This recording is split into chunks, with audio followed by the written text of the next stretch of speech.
everyone, it's Karen here from the Stitch Sessions, and today we have a stitch tutorial for you.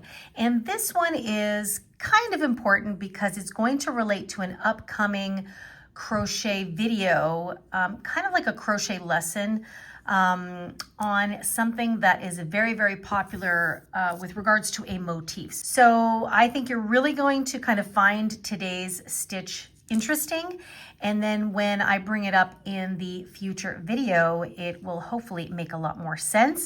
And if you're wondering what that is, you got to stay tuned, and it should be out. If it's not in next week's video, it will be the week after that. So let's get going. Today's stitch is what I call the V-stitch variant. Now, I know people have used this stitch before, but for some reason I cannot seem to find the proper name for this stitch. So I'm calling it the V-stitch variant. And some of you may recall that a V-stitch is a double crochet, a chain one, and a double crochet all into the same stitch. Now this one, the only difference is there's no chain one in the middle. So it's 2 double crochets into 1 stitch. A lot of people just simply call that an increase stitch. But of course, there's a variety of different ways that you can increase your stitches. So today I'm going to show you how by simply using this V-stitch variant, you're going to get this pretty little airy bit of fabric here. So it's very, very easy. If you know how to double crochet, you can absolutely do this stitch. So let's not waste any time. Let's get right to it. Okay, for today's tutorial, I'm going to use this charm yarn. It is by Círculo. It's a Brazilian brand, and it is 100% cotton. I can find. It's actually mercerized cotton, but it's quite soft. Like, it definitely would go great for some summer garments, things like that. It's considered a sport weight number 2. And so today I'm going to be using a 4mm hook, which is also known as a G or a size 6 if you go by those labels, okay? And of course, anytime you work on a project, make sure that you have a pair of scissors on hand, and then of course a yarn needle to weave any ends that you may have. But let's get going on our stitch. So we're gonna begin by placing a slip knot onto our hook, and this stitch can be worked up in any odd number of stitches.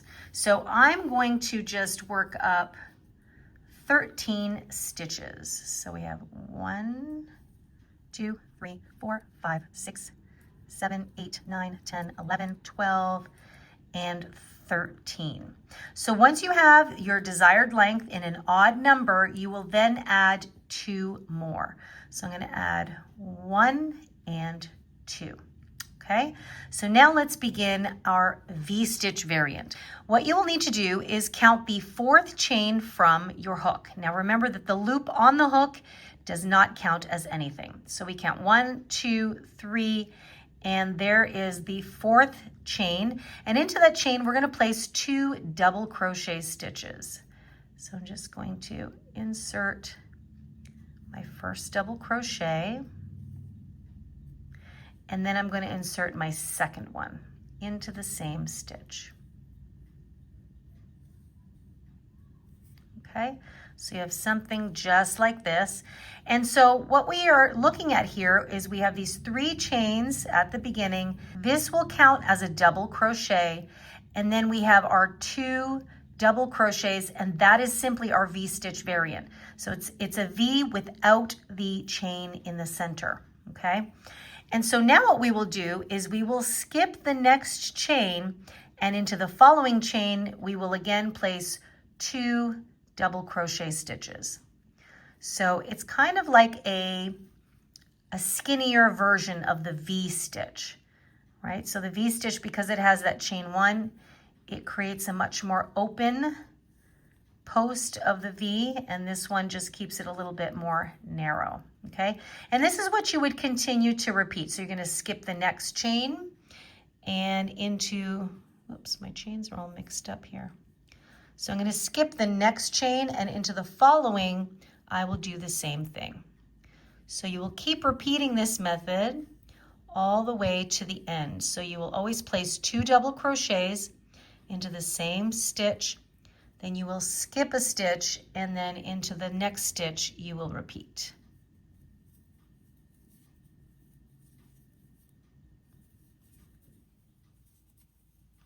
Okay, now your chains may stretch a little bit at the beginning, but don't fret. So I'm going to take you to the end. So I'm skipping the next one into the following. I will place 2 double crochets. And really, it's as simple as that. It's just having an understanding of what the multiple is and how many stitches you need to begin. So now I skip the next one and I go into the next stitch here. Whoops. And 2 double crochets again. And now I will have 1 stitch left. And into that last stitch, you're simply just going to place a double crochet. So our row will always be flanked by a double crochet on each side. So the chain 3 at the beginning counts as a double crochet. So when we look at our row, we have 1, 2, 3, 4, 5, 6 sets of the V variants, and then on each end we have a double crochet. So in total we're going to have 14 stitches in our row. So from now on you're always going to have 14 stitches. Okay, so let's go on to row number 2, and this will basically be the way you're going to repeat it from here on out. It's going to be nice and easy to see because now we have full stitches to work into. So for row number 2, you will start by chaining 2. Now sometimes I'll chain 3 for my double crochets, but depending on the project, I sometimes just chain 2 if I really want to eliminate any bulge or bulk here. So I'm just going to chain 2. I'm going to turn my work, and what I'm going to do is into the very next stitch, so not this one because the chain 2 belongs to this one. Into the next stitch, I'm going to go right ahead and place my V variant. So it's 2 double crochets into the same stitch. Okay, then I do the same thing I did before. I skip the next stitch, and into the following I place my little V. 1 double crochet and 2. And again, skip the next stitch, into the following stitch, 2 double crochets. And this is pretty much the repeat of this stitch. So it's nothing crazy or mind-blasting if you're a little newer here, and or even if you're experienced. This is just a slight variant on the V-stitch. So that's why I gave it that name of the V-stitch variant. But it does have quite a really pretty look. I'm going to skip this one into the next one. And it gives a little bit of airiness just where you need it, I find. And I think this stitch is really great for working with fine weight yarn, especially, like I said, for some summer projects or warm weather projects. I think it'd be really, really pretty to use this stitch. Okay, so I'm doing my last one here.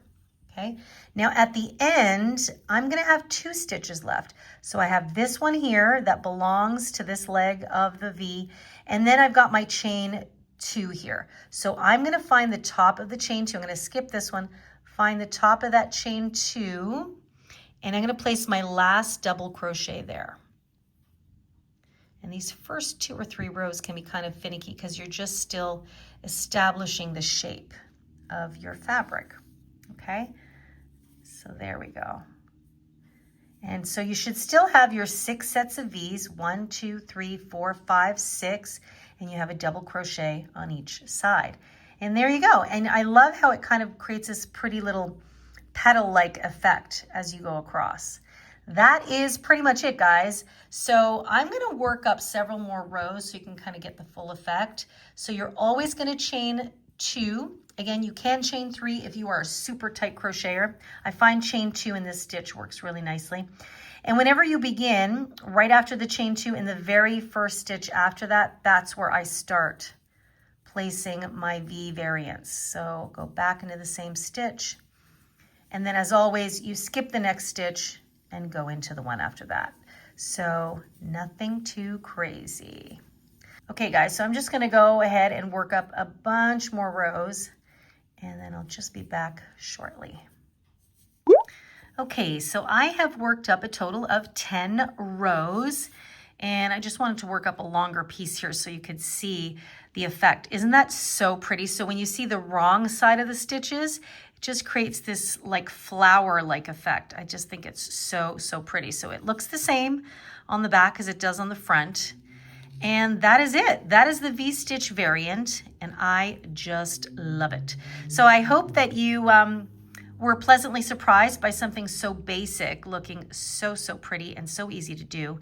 And like I said, stay tuned for the next video or the video after that when we really talk more about this stitch in a particular motif. So there's a little hint for you.